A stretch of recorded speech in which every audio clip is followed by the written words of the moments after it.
Before we start, please make sure to hit that like and subscribe and let me know from where you are watching. Thanks. When I was 21, I rushed into moving out of my parents' house even though I could barely afford rent.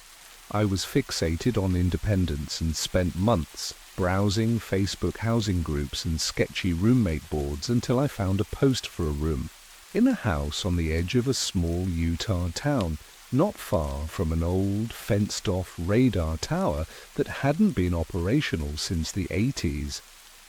The listing sounded too good. Low rent, utilities included, no credit check. The guy, Darren, replied fast. He messaged like a normal dude, but when he sent over the rental agreement, it was packed with weird rules. No opening the garage door, no using the attic, and always keep bedroom curtains shut at night. It sounded strict, but I was too desperate to care. When I visited, the house looked perfect, like it was staged for a real estate ad. Spotless, not a speck of dust. Darren looked out of place in it. Pale, tired eyes, hoodie pulled tight even though it was summer. He had a strange cadence when he spoke, like he was repeating something he'd memorized. Still, I shrugged it off and moved in a week later. But when I came back with my stuff, the house had changed.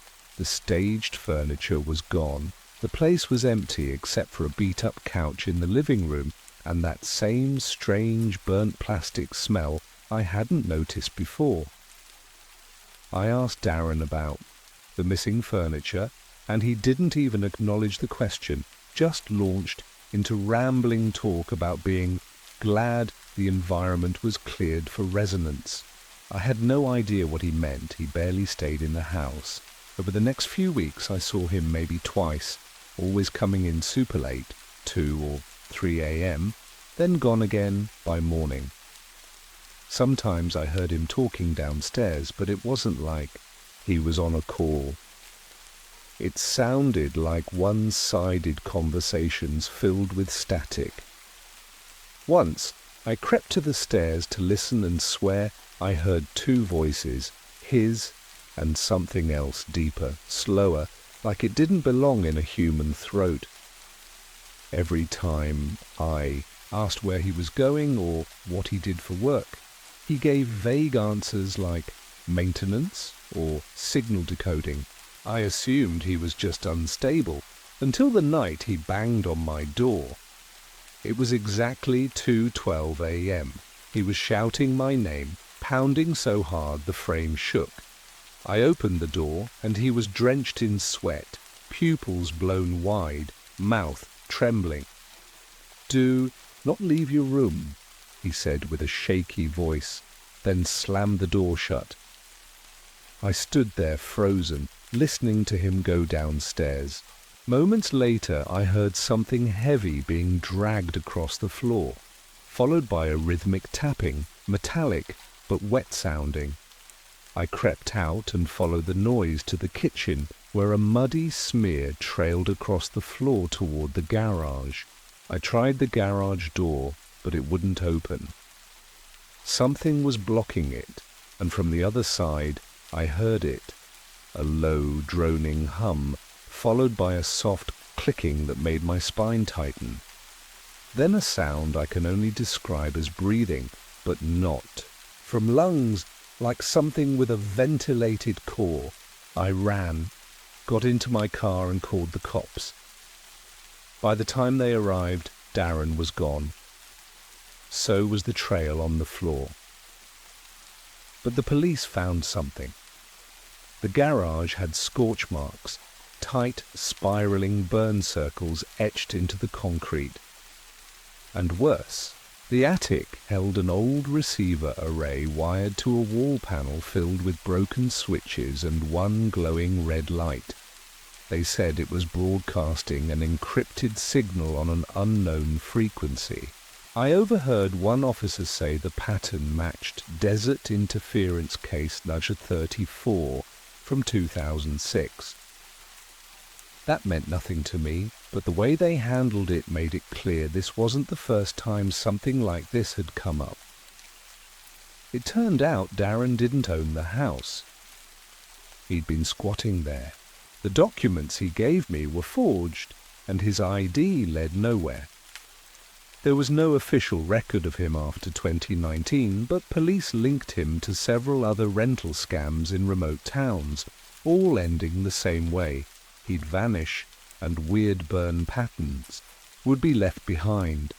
One cop told me off the record that Darren was part of something bigger, that houses like this were being set up as beacons. The static I kept hearing at night wasn't just bad wiring, it was a signal. And I hadn't just moved in with a con artist. I'd moved into a node in a much larger network. I kept digging after I left, found old forum threads from ham radio operators talking about resonant rooms and occupant triggers. The theory was that certain houses had been modified to pick up signals from outside Earth's atmosphere, signals that needed a human inside to activate. Some people believed they were old Cold War experiments, but others claimed it was more recent, that the government knew certain people were being used to test alien communications. I even found another post from someone who lived near an inactive tower like mine. He described waking up with nosebleeds, distorted dreams, and seeing a thin man standing outside his window during static bursts. He disappeared 3 days after that post. The last night I spent in that house still messes with me. I'd gone back during the day to grab a few boxes and found something behind my bedroom wall vent, a folded paper with coordinates, the words "They return to collect" scrawled in block letters, and a time 2:12 a.m. I burned it without thinking, but every year on the anniversary I stay up just in case, because I keep remembering Darren's face when he told me not to leave my room. He wasn't angry, he was afraid, for me, or of what would happen if I saw what came through the garage that night. And now, sometimes, I hear the hum again, soft, almost like a distant power surge, right around 2:12 a.m. I don't open the window, I don't check the locks, I just lie still, waiting for it to pass, praying I wasn't tagged as a signal responder, because if I was, I think I already accepted their invitation. I just haven't been picked up yet. In July 1979, Laura Ridge and her 5 kids packed up and fled from their home in New Jersey to the remote outskirts of Belridge, a quiet, wooded town nestled in northern Oregon. They were running from her violent ex-husband, Richard. They moved into a weathered cabin near the old ranger trail, surrounded by pine forest and old utility roads. For once, things felt calm, safe even. But that feeling didn't last. On the morning of April 11, 1981, Laura was driving back with her daughter Mel, 14, and son Andy, 5, after visiting friends in the next town over. They stopped at a small park to pick up her son Brian, 10, then came across her older son Kevin, 15, and his friend Dean hitchhiking. They all returned to the cabin for lunch. That afternoon, Mel made plans to sleep over at the neighboring Lennox family's home. Laura stayed back with Brian, Andy, and Dean while Mel left around 8 p.m. Kevin and Dean remained at the cabin. Laura's other daughter, 12-year-old Tina, briefly visited her sister at the Lennox home, but returned around 9:30 p.m. It was the last time anyone would see their family together. The next morning, Mel came home and found a scene that would traumatize her forever. The living room was smeared in blood. Kevin, Dean, and Laura were all dead, brutally murdered. All 3 had been bound with some kind of black polymer strapping. Laura had been slashed so deep across the throat that her windpipe and part of her spine were severed. A heavy impression on her temple matched a government-issued compressed air nail gun found later. Kevin and Dean had both suffered massive skull fractures. Kevin's throat had been cut, but Dean appeared to have been strangled. Yet what disturbed Mel most was what was missing. Tina was gone. She checked the upstairs bedrooms and found Andy, Brian, and their friend Josh unharmed. Somehow the killer, or killers, had left them untouched. The phone line had been left off the hook. Drapes pulled shut. No sign of forced entry. Investigators determined the killer had arranged the bodies after death and had taken Tina along with her coat and a metal toolbox. Despite extensive investigation and the use of tracking dogs, no immediate leads emerged. At first, suspicion fell on a man who vanished from Belridge after the murders but was cleared after a polygraph in Idaho. Then came whispers from Marilyn Lennox, mother of Josh, who said she'd found Tina's jacket in her own basement and that her husband Martin's pry hammer had gone missing just before the killings. Martin became a suspect, but was also cleared officially. Still, questions lingered. Over time, Josh gave inconsistent accounts of the night, even claiming he dreamed about what happened. Later, under hypnosis, he said he'd heard weird hums and whispers in the living room. When he checked, he saw Laura talking to two unknown men, one with short hair and a moustache, the other clean-shaven with long hair. He said Kevin and Dean showed up and started yelling. Then Tina was led silently out the back door. Years passed. Rumors spread. Cult sacrifice. Drug deals gone bad. One woman claimed Dean had stolen some form of military-grade amphetamine from a local lab, but no proof ever surfaced. Police even suspected a traveling serial killer duo before that theory fizzled out. The case hit a dead end. Then, on April 22, 1984, 3 years later, a bottle scavenger found part of a human skull and jawbone near Feather Ridge, 100 miles from the Ridge cabin. An anonymous call came in shortly after, stating the bones belonged to Tina, but for unknown reasons. Police didn't record the call. Forensics confirmed it was Tina. Nearby they found a child's denim jacket, a small thermal blanket, torn jeans, and an empty roll of medical tape. For decades, nothing more emerged. Then in 2008, in a local documentary, Marilyn Lennox broke her silence. She said Martin and his old army buddy Bo Durrell had returned late that night and burned something in their stove. She also claimed Martin loathed Kevin and that Bo had strange government ties. Local police said Martin passed a polygraph and wasn't a suspect. Bo, who reportedly had old connections to covert aerospace contractors, died in 1989. That might have been the end, except in 2016 divers pulled a rusted claw hammer from the lake near the Ridge cabin. It matched Martin's missing tool. The county sheriff said the hammer's location meant it was deliberately hidden. He named 6 people of interest, including Martin Lennox.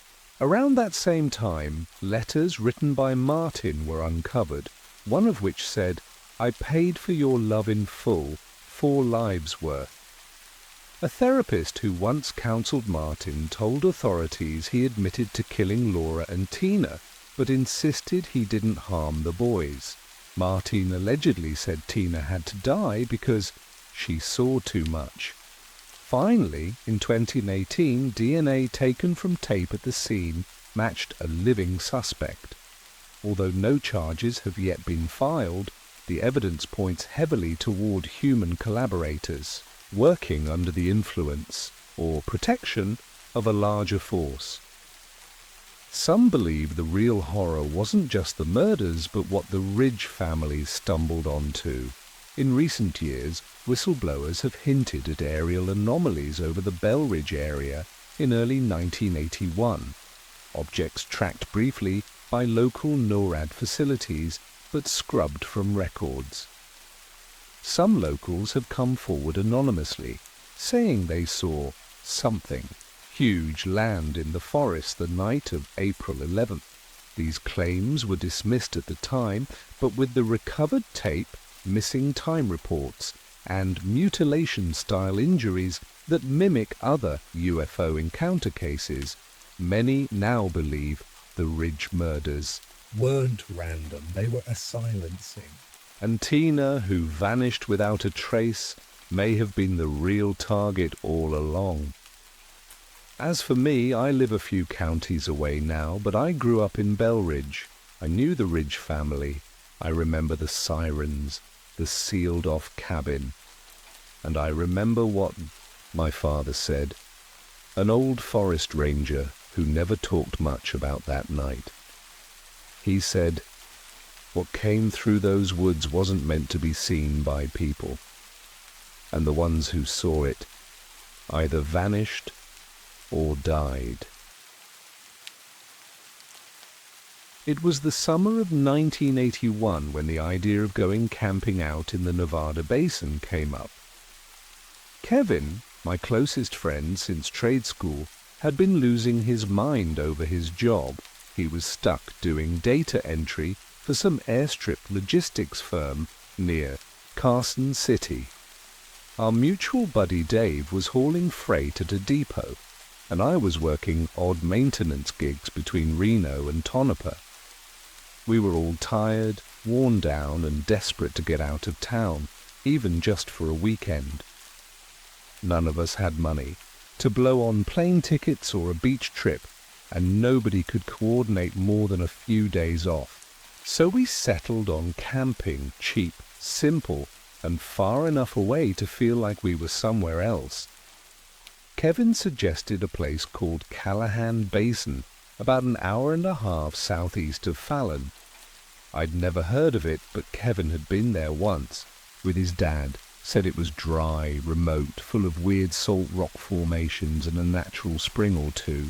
We figured it'd be empty, and that was what we wanted. No kids, no crowds, just some open desert and quiet. We planned it out over a few days. My old Chevy ran like hell, but it would make it. Kevin had an ancient canvas tent that barely held. 2 guys and Dave picked up a one-man bivvy sack from a military surplus. We gathered gear, canned food, a propane stove, water jugs, and a basic med kit. I grabbed an old CB radio my brother had left in my garage just in case.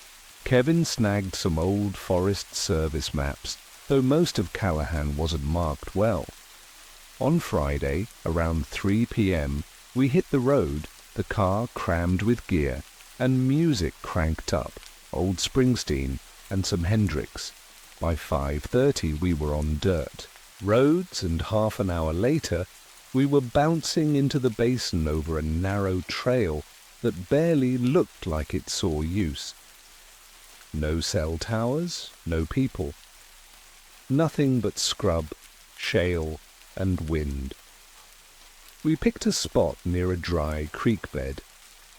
It was flat, shaded a little by rock outcrops, and had a decent view of the hills. No one else was out there. We set up camp, got the fire going, and cooked some chili. That night, we laid back with a few beers, watching the stars come out. No light pollution out there, the whole sky lit up, stars so dense they looked fake.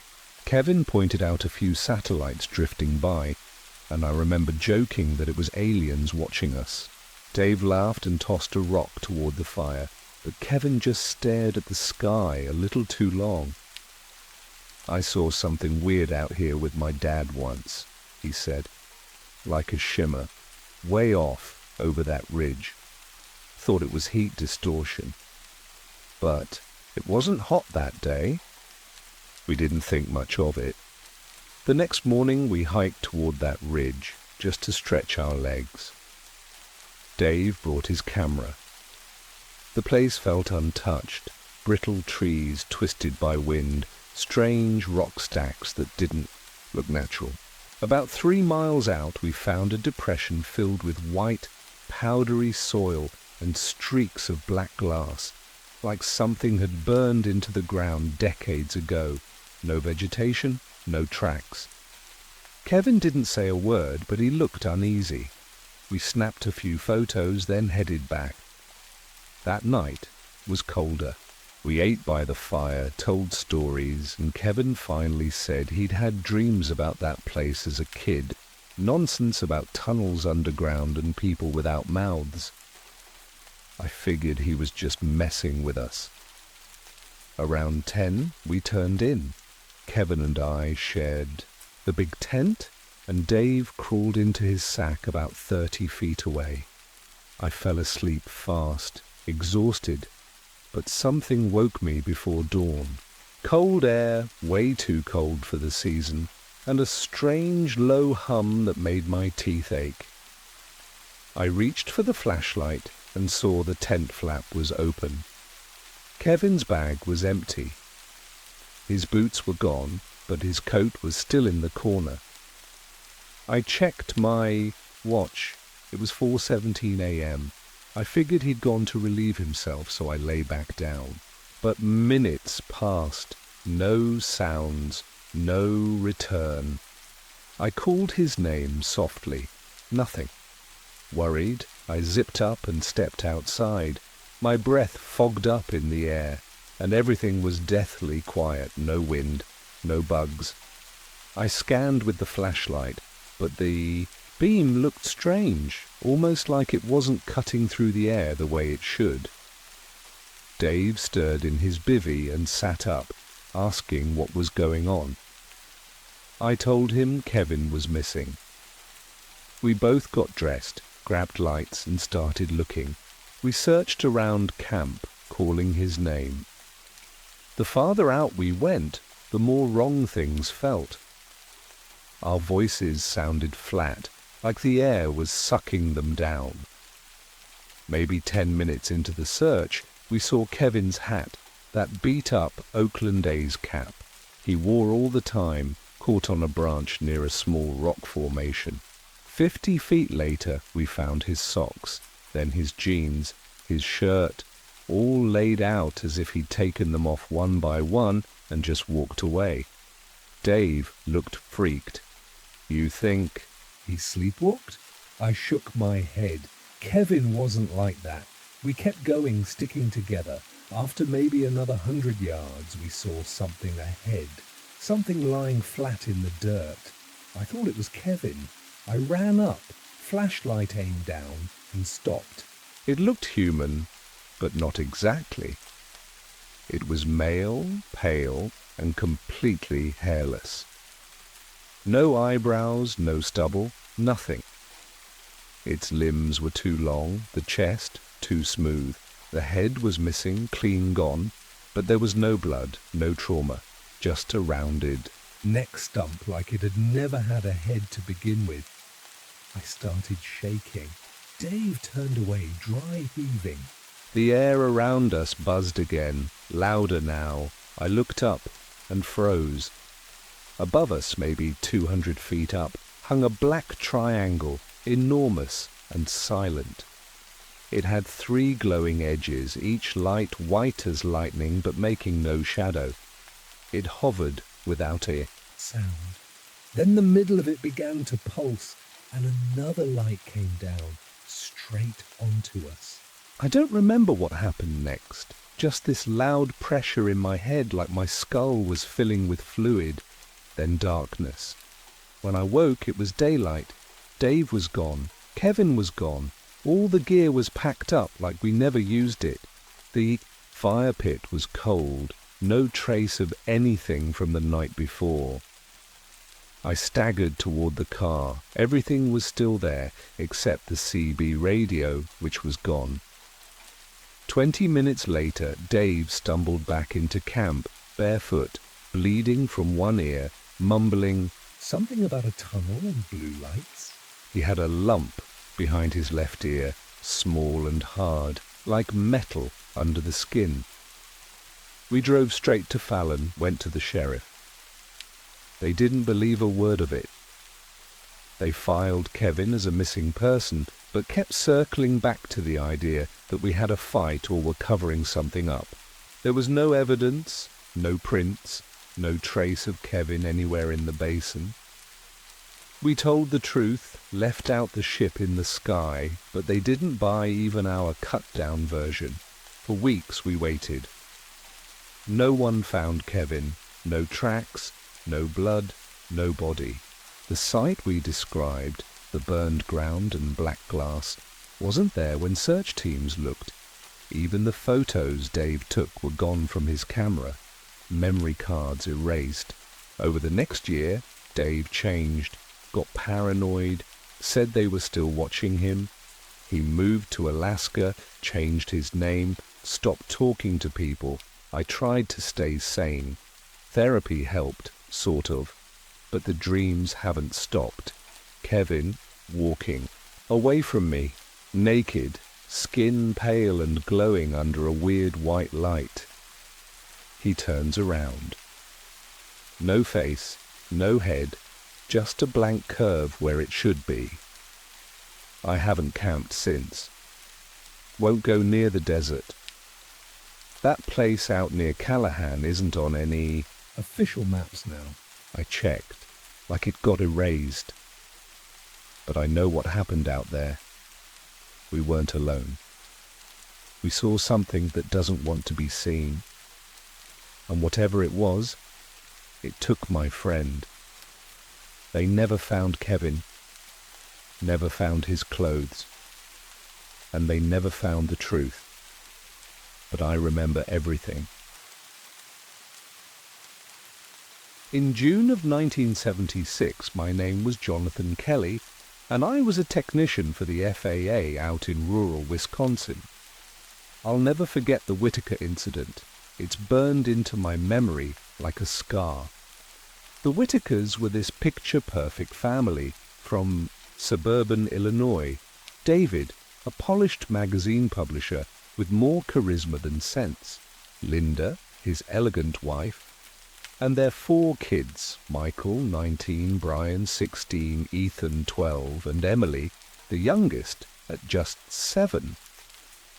They had this isolated lakeside cabin about 10 miles north of Goodhart, close to the Straits of Mackinac. A real postcard kind of place.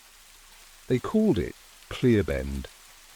David had been hemorrhaging money in his magazine venture, something about an art-themed publication that was tanking fast. That pressure, mixed with reports that he treated his office staff like personal property, especially the women, was the kind of stuff that made him enemies. I didn't know him personally, but I knew the type. About a month after the Whitakers left for Clearbend, something strange started happening near that area. It started with interference on local ham radios and weird static patterns on FAA radar just in a localized patch near Lake Michigan's North Bend. I remember a local air traffic controller in Traverse City joking that it looked like a mothership cloaked in birds. But that's not the part that gets to me. What really hit was the call from a caretaker who worked maintenance for several cabins in the area. The guy, Dave Thurston, I think, reported a rank smell coming from the Whitaker property. When he couldn't get a response for weeks and the odor got unbearable, he popped the lock and went in. He never recovered from what he saw. The heat was the first thing he noticed. The furnace was turned up to its highest setting in the middle of summer. Every window was shut and the air was thick. Inside, he found Linda first, lying face down, her head caved in and blood pooled beneath her. Nearby, David was propped awkwardly on top of a floor vent, shot multiple times, with trauma to his skull, like he'd been hit with a sledgehammer. Ethan, the 12-year-old, was on top of his father, like he'd tried to protect him. Little Emily was close, her small body riddled with bullet wounds and a fractured skull. The two oldest boys were found in a bedroom, both shot in the head and back. There were no signs of struggle. The shots were surgical, methodical. But the weirdest part, there was only one set of footprints leading in and out. When I was brought in, it wasn't because of the murders directly. The local sheriff called me about a transmission found on a police scanner during the time of death. I remember listening to it. It was a warped, high-frequency tone that made my teeth hurt. Then a series of sharp, clicking sounds, rhythmic, like Morse code, but not. It repeated once, then never again. That area, just a 5-mile patch, was now giving off unexplained magnetic interference. Planes avoided it. Compasses spun in circles. At the time, the official investigation pointed to Joseph Scolaro, a guy who worked for David, 30 years old, ex-military, and apparently embezzling money from the publishing firm. The police found out he had recently bought 2 guns, a .25 caliber pistol and a .22 caliber rifle, same calibers used at Clearbend, but no weapons were ever recovered. He flunked 2 lie detectors and the third was inconclusive. Then he upped and killed himself with a .25 pistol, the same type used on the Whitakers. Left a note saying he was a liar and a cheat, but not a killer. That could have been the end of it. But there was something none of the police could explain. The autopsy showed strange burn marks on the back of David and Linda's necks, small, round lesions like from electrodes. Emily and Ethan both had circular indentations at the base of their spines, but no external bruising. One medical examiner called it involuntary surgical scarring, like tissue had been cauterized from inside. Then there were the satellite anomalies. NASA had 2 birds overhead that month. One of them caught a brief, unexplainable shadow in the tree line near Clearbend around June 27th, something that moved against the wind about 30 feet long and triangular. That data was pulled from public records within a week. But not before I saw it. Not before I copied it. I went back to that cabin a year later. I shouldn't have. I had to climb over the rusted chain blocking the driveway. Nature had swallowed the house. It was like time froze in 1976, but on the bedroom wall where they found the 2 older boys, someone had burned symbols into the wood. They weren't letters, they weren't numbers, they were something else. Curves and points, almost like constellations. I still have photos. No one ever reopened the case. No one wanted to touch it. They said Scolaro did it, and that was that.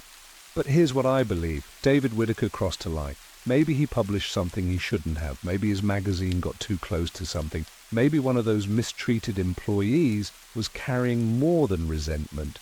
But I don't think it was Scolaro who pulled the trigger. I think something else did. Something that came down during those missing radar hours and left its mark. I think it studied them, controlled them, maybe even used Scolaro to clean up afterward. All I know is that family was erased with precision no human I've ever met could replicate. To this day, the cabin remains empty, Locals say it's cursed. I say it's not. I say it's tagged, like someone drew a target around it from the stars, and we just haven't figured out what that means yet. I've spent the last 25 years working as a ranger at Raven Rock National Preserve in western Nebraska, a remote area officially listed as federal prairie land, but known to insiders as a zone of geological interest. The real interest, though, lies beneath. A sprawling subterranean system we call the Orpheum Vaults, an endless network of alien-formed tunnels whose structure defies every natural law. Back in 2003, I'd been stationed there for just over 3 years when I got the call from Red River Dispatch about a missing hiker. It was late September, dry and cold, when I picked up the report from a panicked man, we'll call him Foster, who said his friend had followed a child into the caves and never came back out. The vault entrances were scattered and mostly sealed, but this one was known as Echo Slot, a thin vent where air rushes in and out with tidal force. Foster and his buddy, whom I'll call Mason, had been hiking Lookout Hollow when they saw a boy standing barefoot near the slot, unmoving, staring at nothing. When they shouted, the kid suddenly sprinted and slipped through a crack in the wall, disappearing underground. Mason followed, shouting that he'd be right back. He wasn't.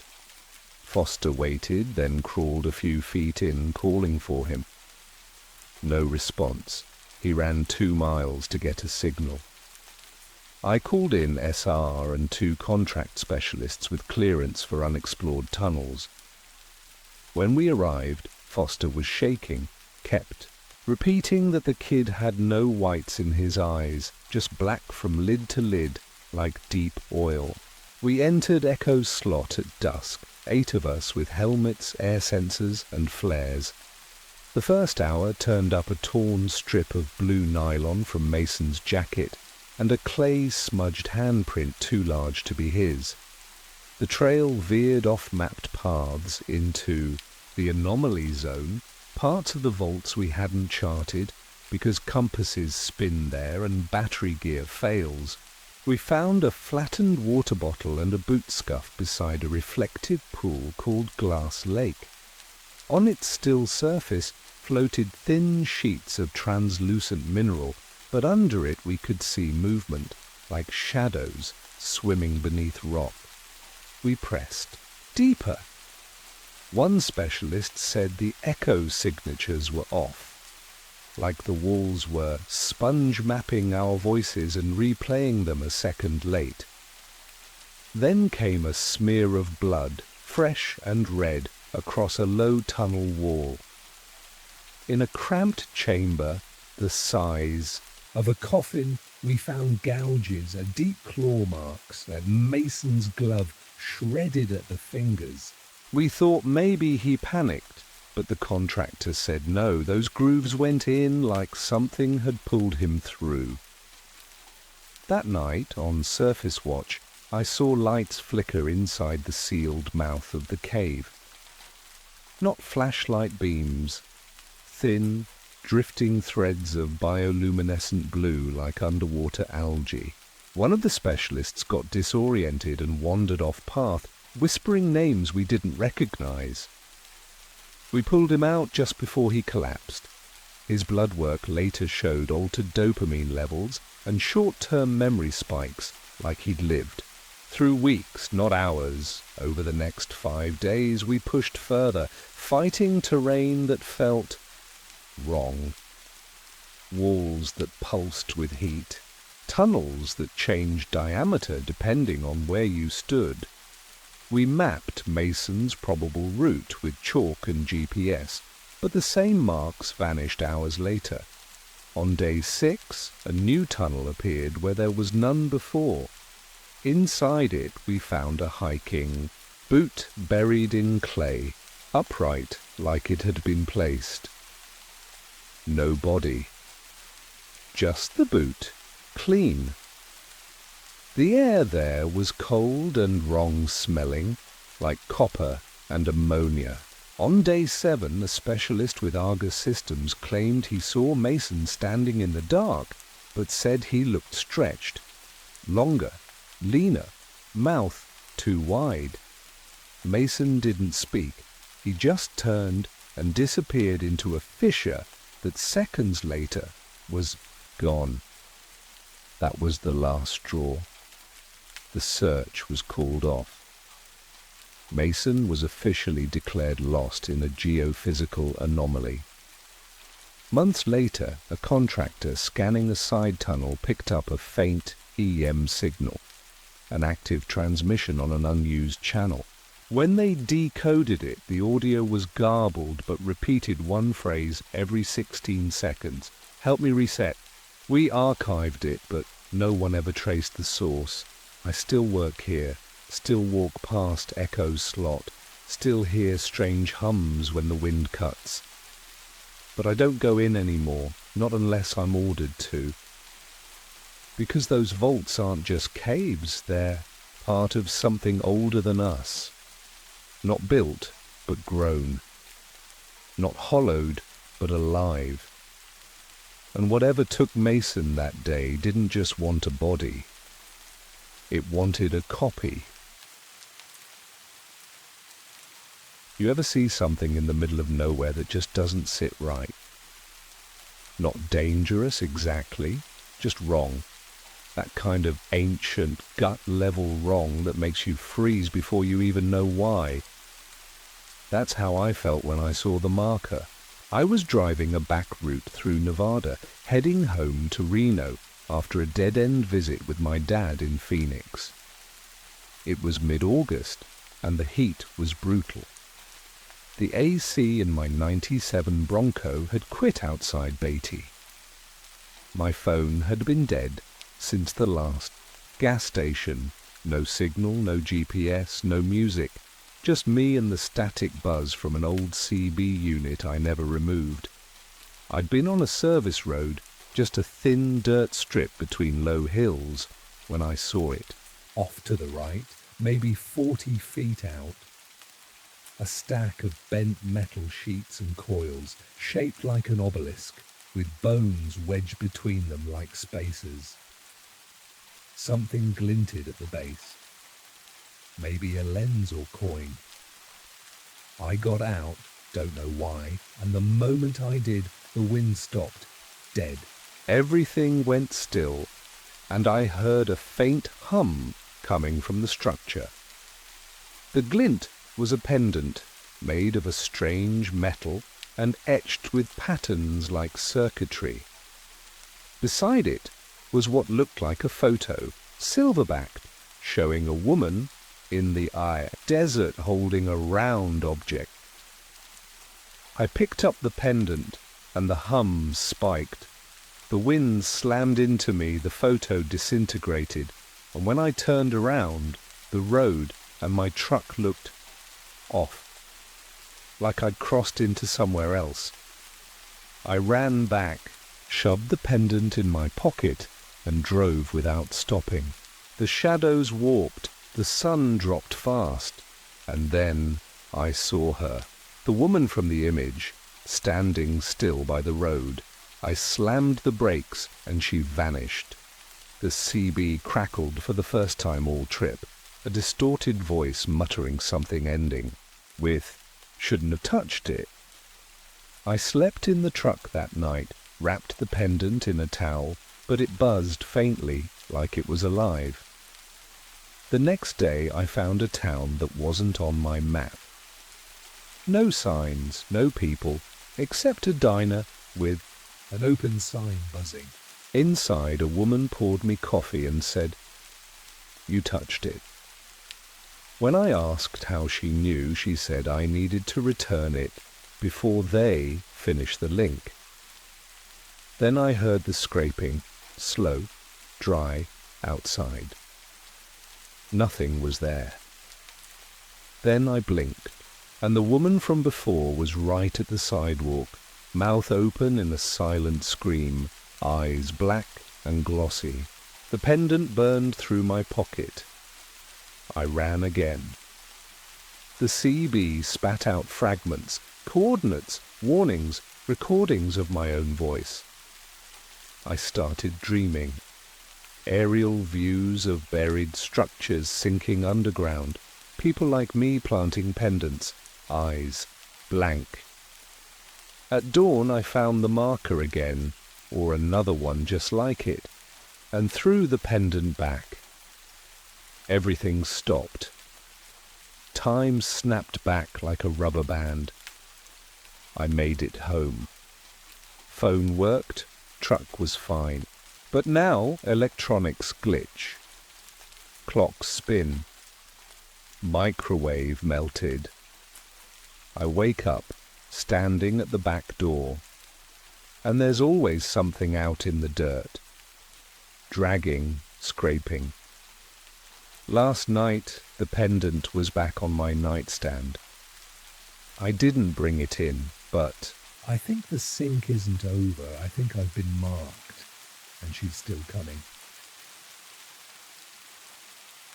I live with my boyfriend Micah in a modest 3-bedroom house tucked into a private, quiet cul-de-sac just outside Flagstaff, Arizona. It's the smallest on the block, but still sits in one of those too-perfect neighborhoods, silent at night, polite neighbors, and not a whiff of real crime in years. Behind our house is a small wooded area that locals say used to be a government research site, though no one really talks about it. The house has a basement, unfinished, always cold, and it creaks in weird ways, but we never thought much of it. Last October, Micah flew out for a bachelor party in Vegas, leaving me alone from Thursday to Monday. On Friday night, I invited a few girlfriends over for wine and horror movies. Around 11 p.m., as we were mid-scream at a jump scare, the doorbell rang. We all froze. I peeked out through the glass panel in the door, but saw no one. There were 4 cars in our driveway. Whoever rang the bell knew we were home. We nervously chalked it up to a stupid prank, laughed it off, and moved on. Later, after they left, I went to bed. Not an hour passed before the doorbell rang again, twice, fast.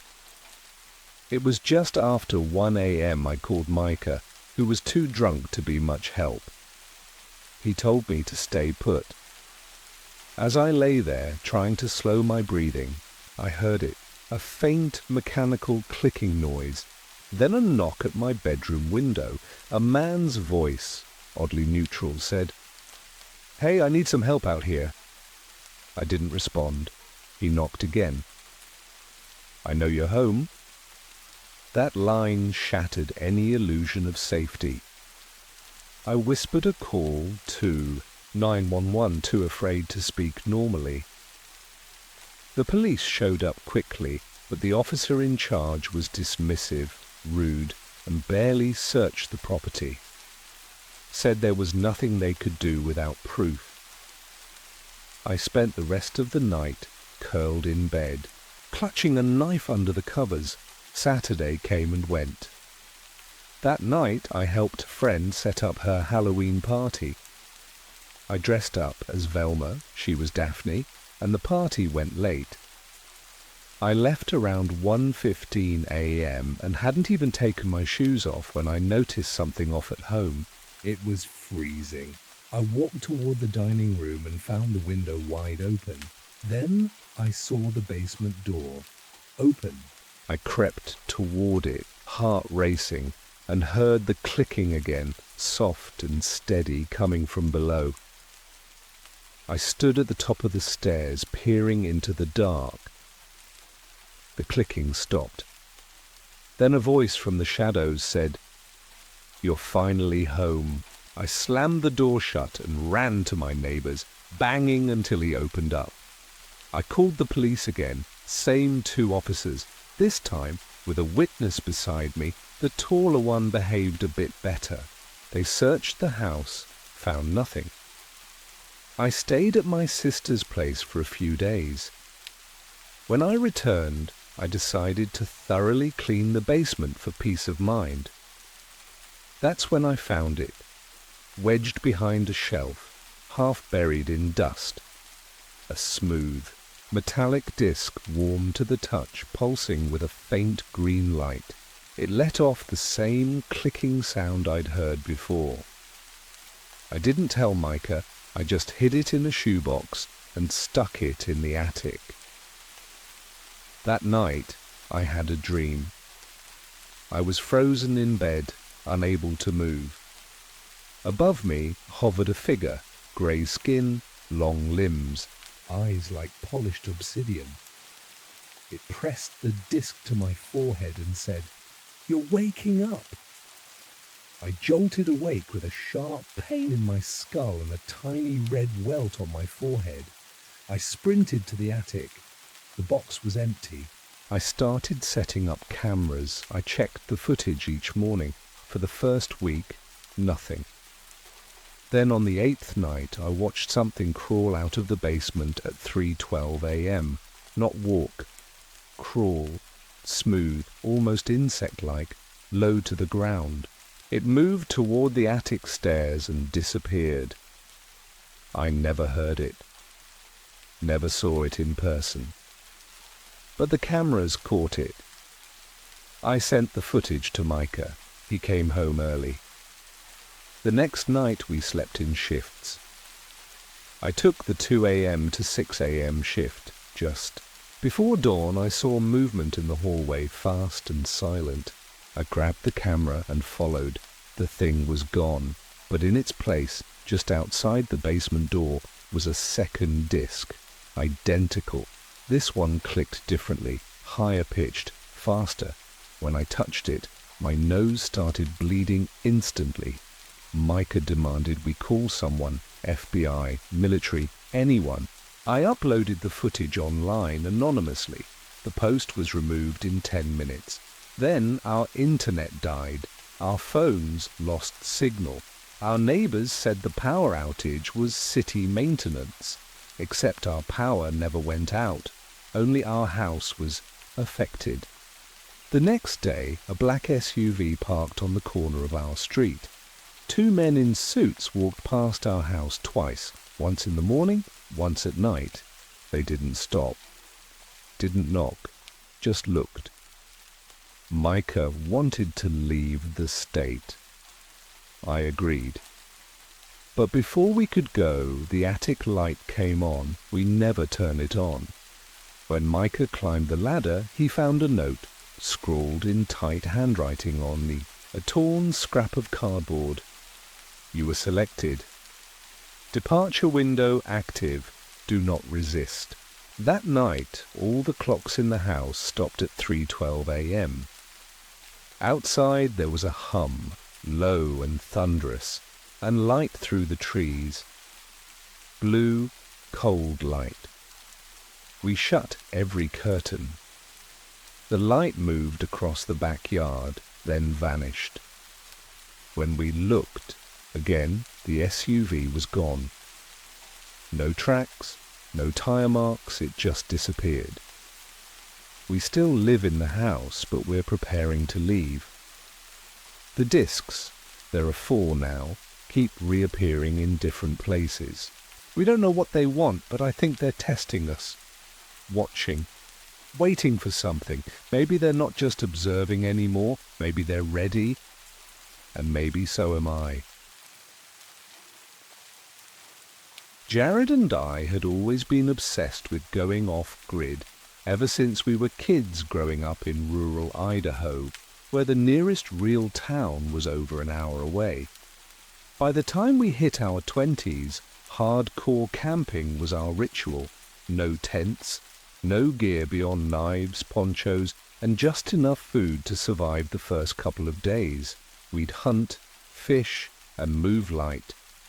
The summer we both turned 24, we planned a week-long trip out in the Bitterroot Range, well beyond any trails. Marked on the map. The first few days went as expected. Hard hiking, sore muscles, creek water, and campfires. Jared caught a trout on day 3, and we cooked it over a fire near a stream that was colder than ice. The place felt untouched, pure. We didn't see a soul. But things shifted on the 4th day. While filling canteens, Jared froze and pointed up a slope. At first, I saw nothing. Then I noticed a structure tucked in the trees, something too angular to be natural. We hiked closer, pushing through branches until we stood in front of what looked like an old military bunker, the kind half swallowed by forest. It was squat, concrete, with a huge metal door that had once been painted green, but now was flaking rust. The entrance was chained shut, with padlocks the size of grapefruits. There were symbols etched into the walls, deep, geometric, carvings that didn't match anything I recognized. We checked our map. Nothing indicated a structure here, not even an old logging cabin. Jared was already inspecting the perimeter when I said we should keep moving, but he was locked in, drawn. Around the back, we found a tear in the lower wall, where time and weather had cracked the foundation. Jared, always the one to take risks, dropped to his belly and slid through. I followed. Inside, the air was heavy and cold, but not with rot, with something else, metallic, like blood and battery acid. It was empty, save for a massive steel panel set in the floor, bolted down and covered in the same geometric carvings from outside. Thick chains looped through iron hooks and across the trapdoor. "This isn't military," I whispered. Jared didn't answer. He crouched by the hatch, tracing the symbols like he was memorizing them. Then he stood and said, "We have to Open it?"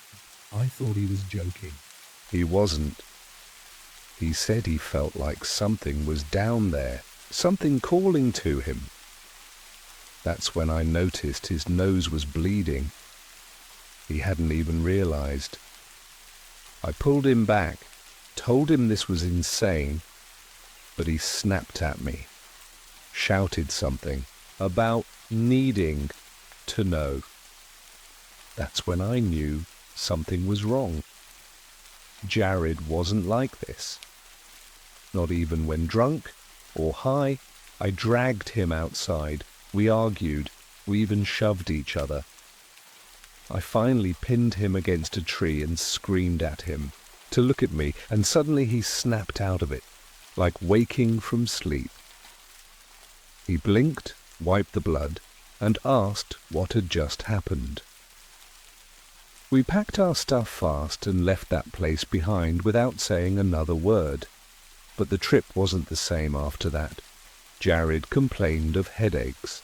He stopped sleeping, and he kept mumbling about lights under the floor.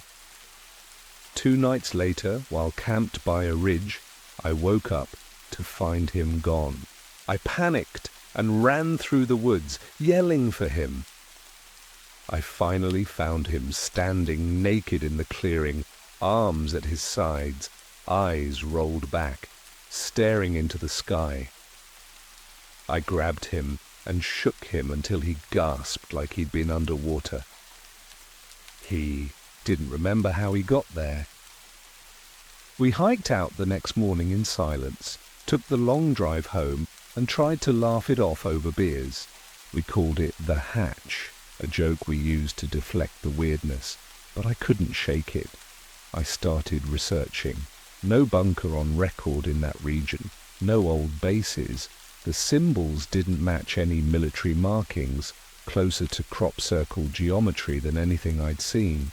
A month later, I found something buried on a fringe UFO forum, someone describing a hatch in the Idaho backwoods with strange symbols, chained shut, and how they'd heard humming from below it.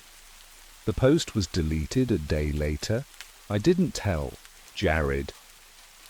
I didn't want to stir it back up, but I kept digging. Over the next year, a few more stories surfaced. Always remote forests, always the same structure, always someone going strange after standing too close. I even found a declassified doc from the 80s describing a non-human site of interest in the Northern Rockies that matched the layout perfectly. They used the phrase neural interference field. Jared got better over time. He still had dreams, but he said they stopped bothering him. We camped again, but never out that far, never near the hatch. I still think about it, though. About what was sealed beneath that trap door. Not gold, not chemicals, but something alive. Something that speaks without words and plants ideas in your head. Maybe the chains weren't to keep people out, but to keep whatever's inside from getting loose. We got close to it. Too close. And I think it tried to get Jared. Maybe if I'd been a little slower that night, he'd be gone now. Or something wearing his skin would have come back. We don't talk about the hatch anymore, but I know it's still out there, and I pray those chains hold, because if they don't, what came down in that capsule, whatever it is, it's not done yet, and next time it might not need anyone to open the door. The events I'm about to share happened over 30 years ago, during one of those long Maine summers my extended family spent together on my grandparents' beachfront property. I was 10 years old, too young to grasp the dynamics of a family that size. My dad was one of 9, and every summer the house was packed with cousins, aunts, uncles, faces I barely recognized who somehow always knew my name. The house was massive, big enough to sleep over 30 people, and it sat near a stretch of coastline not marked on most maps. My parents had flexible jobs, as did many of my dad's siblings, so we stayed there for weeks. I loved it. The beach, the constant company, the freedom. And of all the adults there, the one I gravitated toward most was my Uncle Joseph. He was warm, always smiling, and great with kids. He was also a licensed therapist, which made him a kind of unofficial counselor for the family. I told him things. I didn't even tell my parents. He listened without judgment and always offered advice that sounded thoughtful and smart. That summer, something changed. I started having vivid, terrifying nightmares. Each one was different, but they shared a disturbing clarity, like watching a memory that hadn't happened yet. In one, I saw my parents vanish before my eyes. In another, I was alone in the house calling out to my cousins, but no one answered. The worst was a false awakening dream where I got up, went downstairs for breakfast, and found the entire house abandoned. I searched every room, crying, until I collapsed on the floor, convinced everyone had left me behind. After several nights of this, I went to Uncle Joseph. He looked concerned and asked specific questions, scribbling notes as I talked. He said these nightmares might be a manifestation of subconscious frustration and unresolved resentment toward my parents. I was confused. I wasn't angry with them. I was polite, obedient, grateful. But Uncle Joseph explained that the brain can suppress feelings we don't even know we have. He said dreams are sometimes the only place those feelings come out. He told me to try being a little disobedient, not in a bad way, just to see what surfaced. Say no, push back a little. Maybe it would help bring those emotions to light. I did what he said. For 3 days I was someone else, talking back, refusing to help with chores, acting out. My parents were shocked. They asked me what was wrong. why I was behaving so strangely. I felt awful, but the nightmares wouldn't stop. In fact, they got worse, more grotesque, more detailed. I went back to Uncle Joseph and begged him for help. He paused, hesitant, and then told me there was one last thing we could try. He said my mind was too developed for my young body, that my thoughts were maturing faster than my physiology could handle. To fix it, I needed to set it free. I didn't know what that meant. He said if I had one more nightmare, he would explain. That night, I fell asleep, terrified. But instead of dreaming, I woke up in the middle of the night with a jolt. The room was quiet. I wasn't paralyzed, but I couldn't move out of fear. I didn't know why. I just stared at the wall, listening. Then, right by my ear, I heard whispering, "Uncle Joseph!" I turned and screamed. He jumped back and darted out of the room. I ran to my parents, shaking, and told them everything. So she'd say, nightmares, the weird advice, the whispering. My dad lost it. He stormed into Uncle Joseph's room, shouting, accusing him. They fought. My dad wrestled his satchel away from him, and Uncle Joseph ran, grabbed his things, and drove off into the dark. Inside the satchel were pages and pages of notes about dreams, articles about inducing nightmares, annotated diagrams of the brain, references to something called early extraction, and strange sketches of heads with long needles, or beams of light entering them.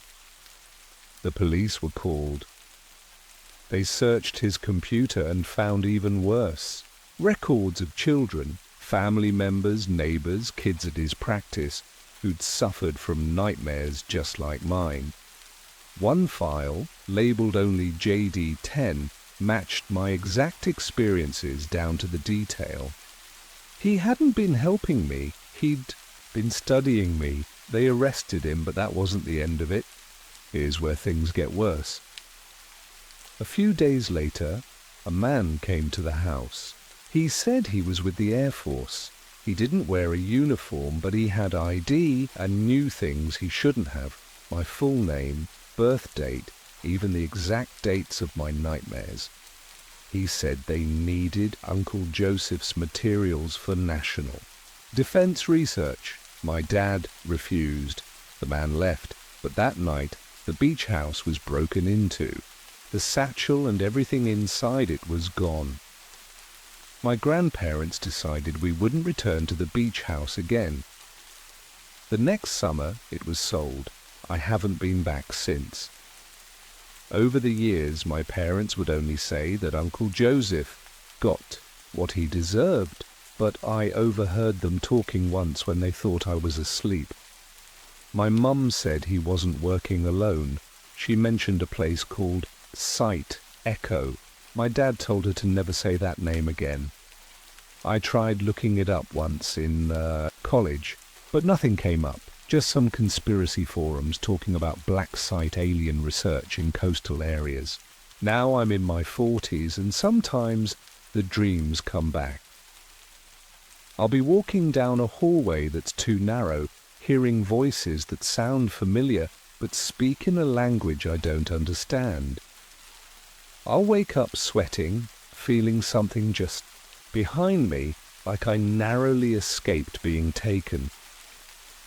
The worst part is I sometimes hear whispering again, not just in dreams, but in those quiet moments before sleep, or in the buzz of electronics. I haven't told anyone. I don't want to sound like Uncle Joseph. But deep down, I know the truth. What happened that summer wasn't about dreams. It wasn't about therapy. I was part of something, some kind of long-term study or experiment, something bigger than Joseph, something alien, and I think they're still watching. This is going to sound completely nuts, but hear me out. Back when I was in high school in rural southern Idaho, there was a kid who insisted he wasn't human. I'm not joking. He told people he was part of something else, something not. From here. I'm not going to write his real name because even typing it gives me chills. Let's just call him Patrick, though his real name sounded weird, almost synthetic, like something that didn't belong in a human mouth. Patrick was Deeply awkward. He never made eye contact, barely spoke above a whisper, and walked with this stiff, jerky gait like his body didn't quite fit right. He wore the same ragged grey windbreaker every single day, no matter the season, and I swear that thing reeked of chemicals and rust. He always kept the hood up and wore wrap-around black glasses indoors. Nobody could get him to take them off. Eventually teachers stopped bothering, but here's where it starts getting messed up. He had this habit of marking people. If he liked you for whatever reason, he'd walk up and say, "You're marked." That was it. He never explained what it meant, but from what people could tell, it meant you were safe. He said it like a warning. He didn't mark many people, just a few. I was one of them. I think it was because he had some weird fascination with me, though. I never gave him any attention. My friend Claire, let's call her that, had also been marked, and his obsession with her was way more obvious. Everyone thought he was just mentally off, maybe abused, or just starved for attention, but the truth is, no one ever really knew him. This all happened in a nowhere town called Donnelly, about an hour from Boise. One day, me, Claire, and our friends Jay and Taylor were sitting on the metal bleachers behind our school, talking about nothing. The conversation eventually turned to Patrick, and how he used to follow Claire around. We had a nickname for him, but for some reason, Taylor used his real name during the conversation, 3 times in fact. The third time, I kid you not, Patrick appeared. Just appeared. He was suddenly there, standing on top of the bleachers behind us, holding a rusted piece of rebar like a baseball bat. He didn't say anything, just stared, especially at me. I nervously waved, and he nodded once, then dropped back down and walked off like nothing happened. We all laughed it off after a while, but inside, I felt sick. There was no way he could have heard us from that far away, and even if he had, how'd he get there so fast without making a sound? I told myself it was a coincidence, until a couple weeks later when I was at Claire's house. We were just chilling in her room while her parents were home. Somehow, Patrick came up in conversation again, and between the two of us, his name was spoken 3 times. 10 minutes later, we heard the front door slam. Her mum had gotten to it first, and when we peeked down the stairs, we saw Patrick standing inside the front hallway like he belonged there. He was just talking to her mum casually. When she asked why he was there, he said, "I was activated." That was the word. Activated. Claire's mum, who knew him from school stuff, politely asked him to leave. He did. No argument. But Claire and I were frozen. As we walked back upstairs, we looked at each other, both clearly thinking the same thing. How did he keep showing up like that? We were scared, but we didn't want to believe anything supernatural or extraterrestrial was happening. We made a pact with our friends to never speak his name 3 times in one conversation. Months passed, we all relaxed. But then one afternoon, we were at Jay's place hanging out on his back porch, and the topic of Patrick came up again. Despite everything we told him, Jay just scoffed. He didn't believe in trigger words or alien weirdness. He actually said Patrick's name 3 times in the same sentence on purpose, just to make fun of us. We begged him not to. Nothing happened right away, and he laughed in our faces. Then maybe 2 minutes later, he stopped mid-sentence and stared past us. We turned around and saw Patrick standing just beyond the fence, eyes locked on Jay. After a few seconds, he climbed back over and vanished. No one said a word. Jay freaked out, accused us of setting him up, but we didn't even know how to respond. He told us all to leave, clearly shaken. I wish I could say that was the end of it, but the final incident still messes me up to this day. It happened on a rainy night when I was home alone. My parents were almost always around back then, so this was rare. I invited a guy over who I'd been talking to. He was dumb in that teenage boy way, and at one point he brought up Patrick's name as a joke. I immediately panicked and told him everything. He thought it was hilarious and screamed Patrick's name 3 times at the top of his lungs. The moment he finished, everything outside went still. Then the rain started hammering the house like it had been waiting. A flash of blue-white lightning lit up the sky, and I ran to the window. That's when I saw the silhouette of someone standing in my driveway, just staring up at my room. The figure was hunched weirdly, arms stiff at its sides. I slammed the blinds shut and started locking every door. That guy tried to calm me down, but I was hysterical. When I peeked again, the figure had moved. Now it was standing in the middle of my yard, closer. I kept screaming, "I'm marked! I'm marked!" over and over, hoping maybe that meant something. I know it sounds stupid, but I was desperate. Eventually the figure disappeared. The storm kept raging, but I didn't sleep. The guy left early the next morning, and when I went out back later, I found Patrick's grey hoodie folded up in the far corner of our yard. Tucked inside were things I thought I'd lost: an old keychain, a bracelet, a photo strip from a mall booth.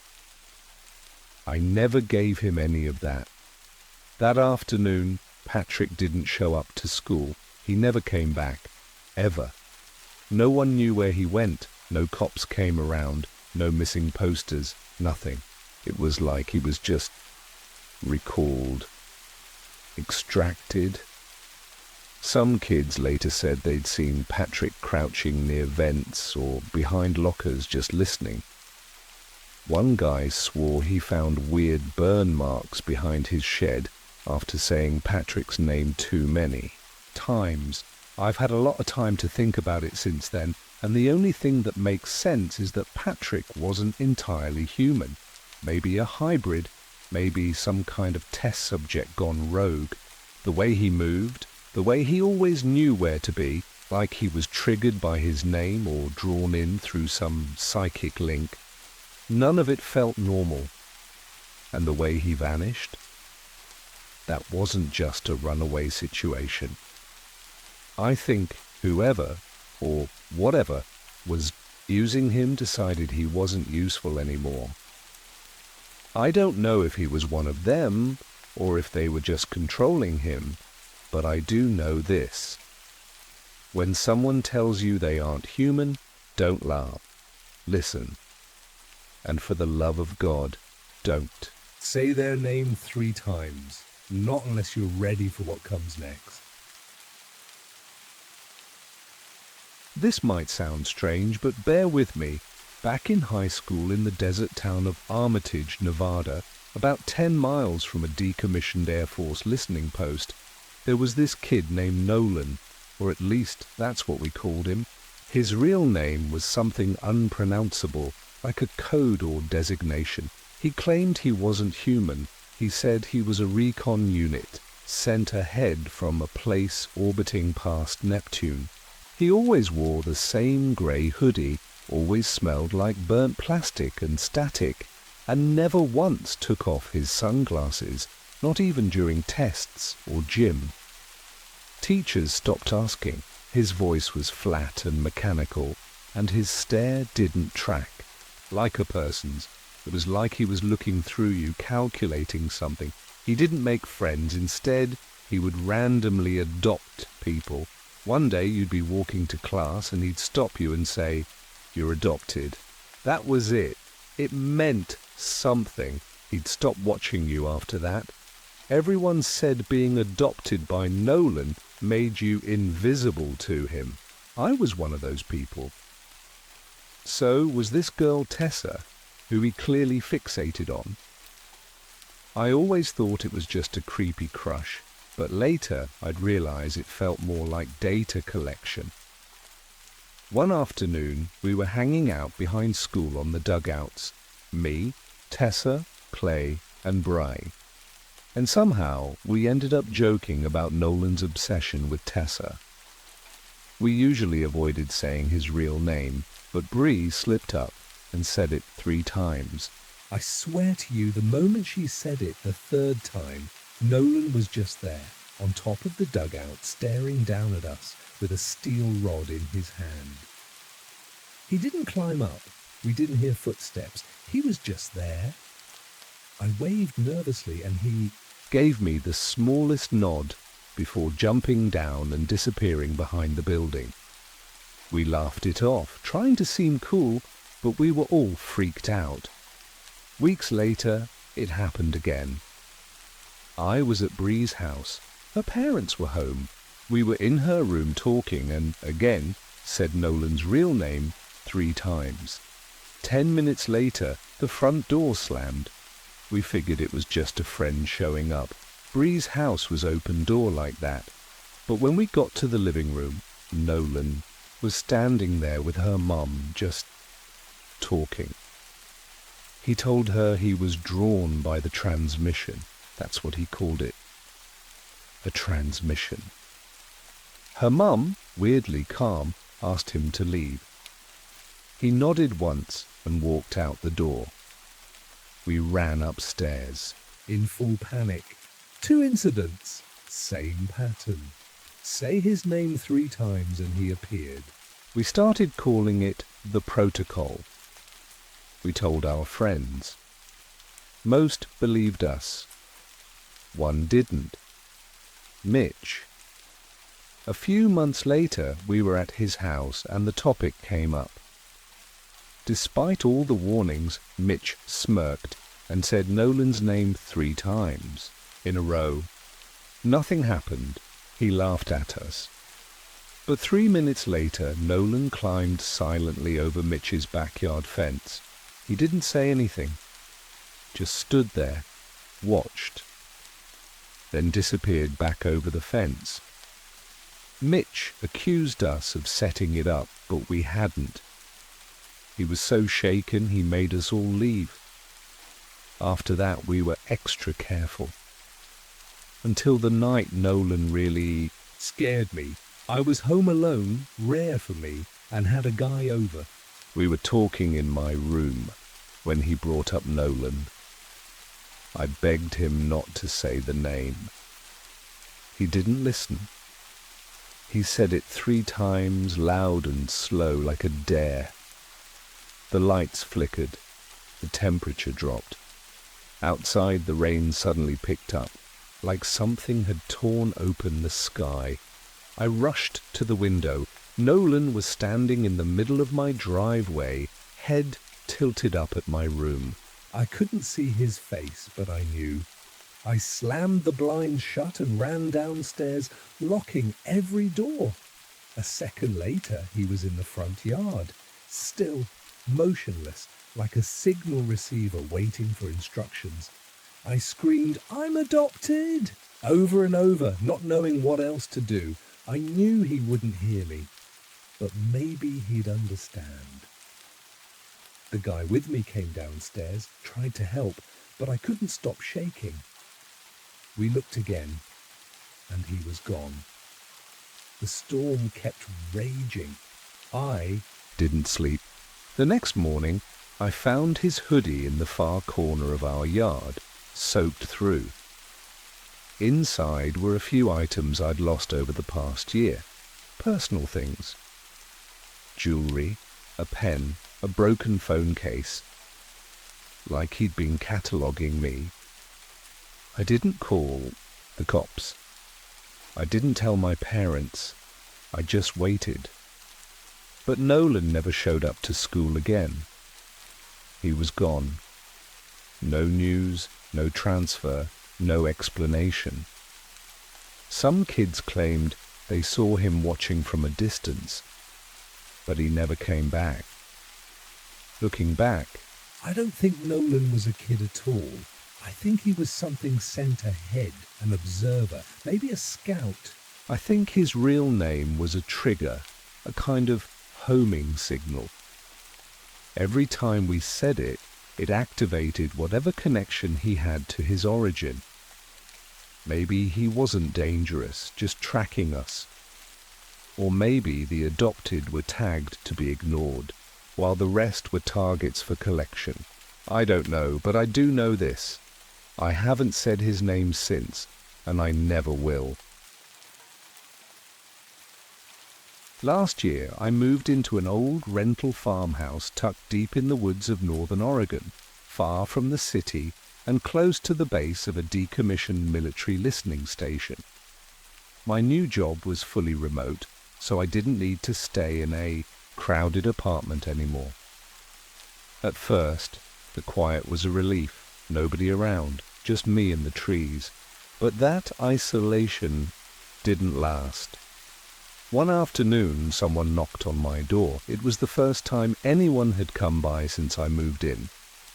I opened the door to a tall man, maybe late 40s, who didn't introduce himself. Instead, he leaned sideways to look past me into the house, like he was checking for something or someone.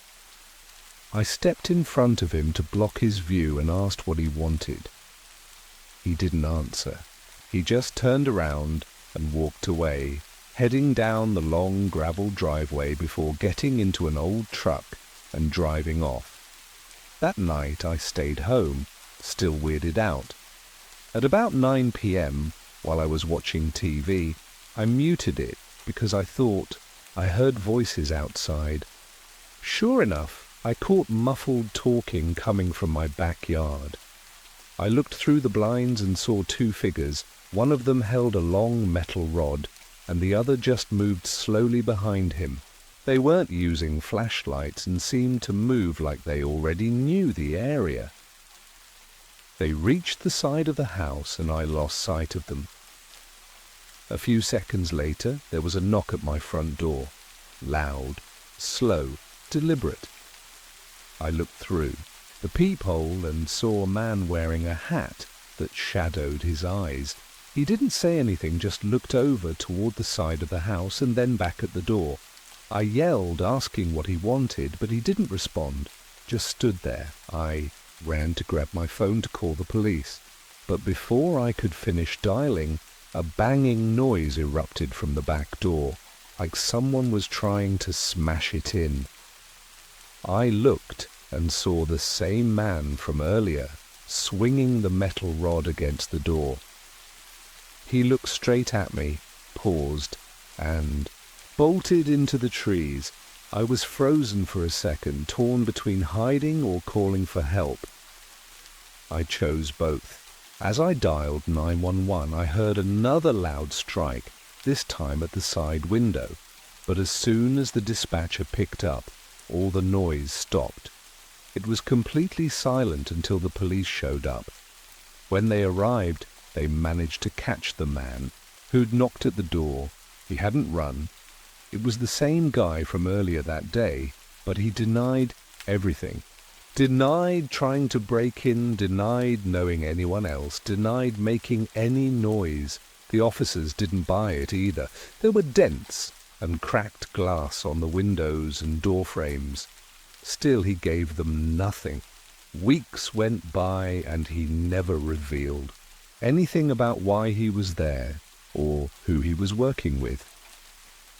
It made me feel like I was being watched, or like I'd been selected for something. I moved out not long after, thought I was done with it. Then months later, I listed an office chair online. A guy messaged me about it, said he was interested and agreed to meet in a Walmart parking lot in a nearby town. We talked briefly on the phone, nothing unusual. He said he drove a grey Honda Civic. I showed up right on time. No sign of him. I waited an hour and kept trying to call him, but he stopped answering. Finally, I gave up and drove home, annoyed. But as I got closer to my neighborhood, I noticed a beat-up red sedan behind me. It didn't follow me all the way to my house, but it stayed close for miles. After I pulled into my driveway, I forgot about it for a few minutes and went back outside to unload the chair. That's when the same red sedan pulled up and parked on the street in front of my house. It looked abandoned, faded paint, rusted doors, but the engine was still running. I grabbed the chair, rushed inside, and locked every door and window. I peeked out and saw a man get out of the sedan. He stood there for a while, staring at the house like he was measuring something. I called 911 and told them someone might have followed me home. Then I lost sight of him. I searched window to window until I finally saw him again. This time inside my fenced backyard, just standing there and looking up at the house. After a few seconds, he moved to the side of the house again, and I couldn't track him. When the police arrived, the man was gone, but his car was still there. That's when things got strange. The car was completely empty. No papers, no ID, no prints, nothing.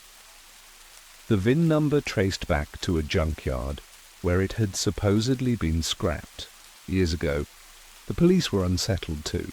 One of them said offhand, "This isn't the first time we've seen one of these ghost cars show up near the old station." When I pressed him, he shut down the conversation. I've spent a lot of time since then wondering if these weren't just people. The way they moved, how they always knew where to stand, out of view, but still close. I started researching the area and found rumors going back decades. Lights in the forest, disappearances, people talking about black static in their ears before seeing strange men. Whatever they wanted with my house, it wasn't robbery. They were watching, mapping, probing. That metal rod, it might have been a scanner. That silent man in my backyard. Maybe he was receiving something.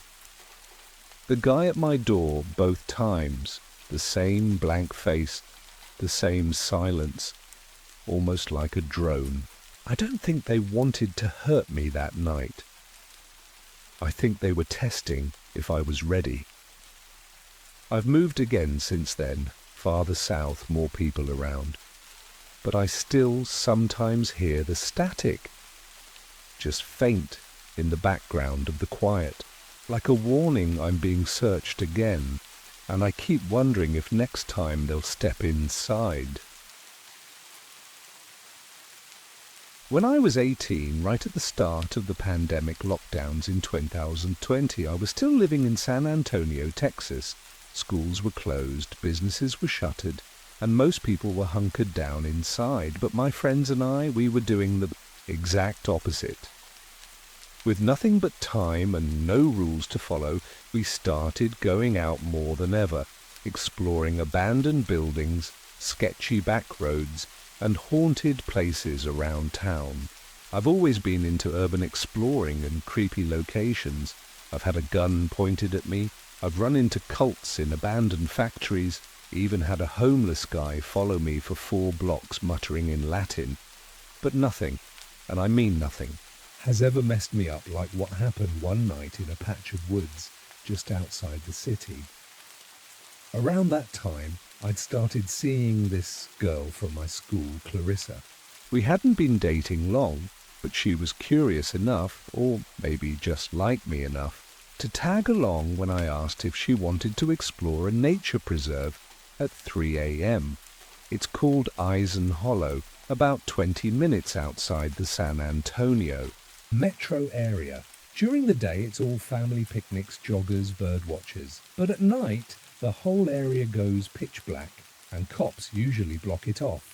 A couple violent crimes had happened there, one involving a jogger getting stabbed like 24 times. But I wasn't going in for ghosts or killers. I wanted silence and space and, yeah, maybe a little bit of a thrill. We parked at the main lot and slipped past the chained-off entrance. I didn't use a flashlight. My eyes adjust better to the dark that way, and it keeps people from spotting you. Clarissa was a little nervous, but didn't say much as we walked along the main trail. About 20 minutes in, I told her I knew a shortcut, back to the car, an offshoot trail that would loop us back around. She agreed, and we took it. 2 minutes in, something made us stop. A flute was playing, not a recording, live. Soft but rhythmic, like someone was playing some kind of ancient folk melody. Clarissa grabbed my arm instantly. The music was beautiful in its own way, but in that moment it felt completely wrong. The hair on my arms stood up. I tried to locate where it was coming from. It sounded like it was coming from somewhere parallel to us in the woods, but the way the sound moved didn't make sense. It echoed without direction, as if it was circling us. Then Clarissa started praying. That freaked me out more than the music. I whispered that we should move. We started jogging down the off-road trail, hoping to shake the sound. That's when we heard something huge moving through the brush, up ahead, fast. It tore across the trail, not 10 feet in front of us. We didn't see it, just felt its weight, the air displacement, the crunch of twigs and leaves.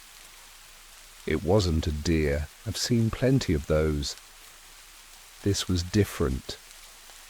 We turned and ran the other way, back toward the main trail. And right then, the flute started again, louder now, playful almost, like some weird Irish jig, except it wasn't just music. There was a sound under the music, clicking, like bones tapping together. As we reached the main trail, it felt like the flute was directly above us. That's when I looked up, and I swear I saw something floating between the treetops, not a person, not a drone. It was shaped like a stretched-out starfish, black against the sky, with thin, flexible arms curling in the air. At the center of it was a single, dim blue light.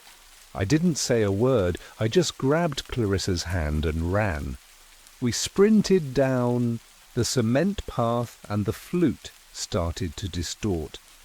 The notes warbled, reversed, like the sound was breaking apart and putting itself back together. We were halfway back when I felt something jab into my neck. I slapped it away, thinking it was a bug, but Clarissa screamed and pointed at my skin. There was a small, glowing needle sticking out, like a thorn from a jellyfish, pulsing a faint green light. I ripped it out, and it instantly turned to dust. No blood, just a tiny welt. We kept running, and as we passed a porta potty near the trailhead, Clarissa stopped cold. She said she saw movement inside through the vent slats. I told her we had to keep going. We made it back to the truck, still the only car in the lot, and tore out of there. Back at my place, Clarissa made me promise never to talk about it again, but I didn't listen. The next few weeks I tried to piece together what had happened. Online forums, Reddit, MUFON archives. Nothing matched. No local news ever mentioned music in those woods, or glowing needles, or floating creatures. But then, something even stranger happened. Clarissa stopped replying to my texts. When I drove by her house, it was completely empty. No moving truck, no for sale sign. It was like she'd vanished. I even asked our old classmates. No one remembered. Her, like she'd been erased. A week later, I found a small white envelope taped to the inside of my windshield. Inside was a photograph. It was black and white, clearly old, but I could make out the image. It was the same trail from that night, the one in Eisen Hollow. And in the center of the trail was a figure, tall, thin, with 4 arms and no face, holding a long wooden flute. On the back of the photo were 3 words handwritten in shaky ink. You were chosen. I don't go back to the woods anymore, not at night, not alone, but I haven't stopped exploring. I just look up more often, listen for music, watch for lights. Because whatever it was that night, whatever they are, they're not gone. They were just getting started.